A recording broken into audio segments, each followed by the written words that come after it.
તાજેતરમાં આજે આપ સૌ જાણો છો કે બનાસકાંઠા જિલ્લાના દાંતા તાલુકાના પાડલિયા ગામે જે પ્રકારે વન વિભાગ, પોલીસ કર્મી અને આદિવાસી વચ્ચે જે ઘર્ષણ થયું, એકબીજા પર હિંસક હુમલાઓ પણ થયા અને બંને પક્ષે અનેક લોકો ઘાયલ પણ થયા. આ ઘટનાને પણ અમે વખોડી કાઢીએ છીએ. પણ આજે તમે જોઈ શકો છો કે જ્યારે રાજા મહારાજાનું શાસન હતું, એટલે ક્ષત્રિય વંશજોનું શાસન હતું, ત્યારે પણ આદિવાસી જંગલમાં જ રહેતો હતો.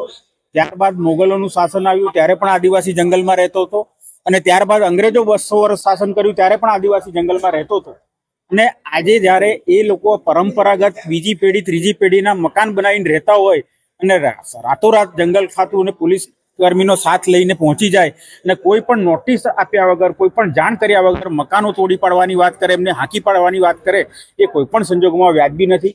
ખરેખર તો એ લોકોએ ચર્ચા કરવી જોઈએ, વાટાઘાટ કરવી જોઈએ, નોટિસો આપવી જોઈએ. પણ આ તો કે અમારી નર્સરી છે ને એમાં આવે લોકો ઘૂસી આવ્યા છે. બીજી પેઢી કેવી રીતે ઘૂસી આવે, ત્રીજી પેઢી કેવી રીતે ઘૂસી આવે? એટલે હેન કેન પ્રકારે ધાક ધમકીથી આદિવાસીઓને ડરાવવાનો જે પ્રયત્ન થઈ રહ્યો છે.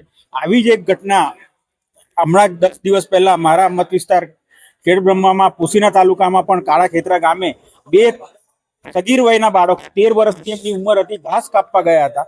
તો એને પણ જંગલ ખાતાવાળા 2 રમેથી માર્યા. મુલાકાતે ગયો 5 દિવસ પછી પણ એ લોકોના અંગ પર ચટામાં દેખાતા હતા, સોળના નિશાનો પણ દેખાતા હતા. અને એને જે છોડાવવા ગયા તેને પણ એ લોકોએ 2 રમેથી માર્યો. તો મારો પહેલો પ્રશ્ન તો એ છે કે જંગલ ખાતાને મારવાનો અધિકાર કોણે આપ્યો?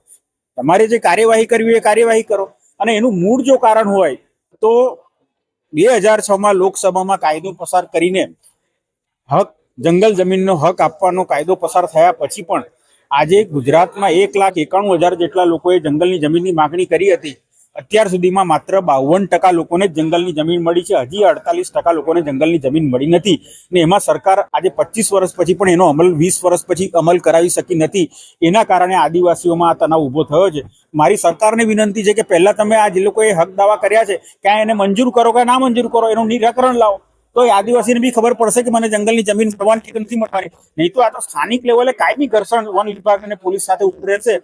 એનો હકારાત્મક નિરાકરણ આવે એ રજૂઆત અમે કરી છે. ચાલો.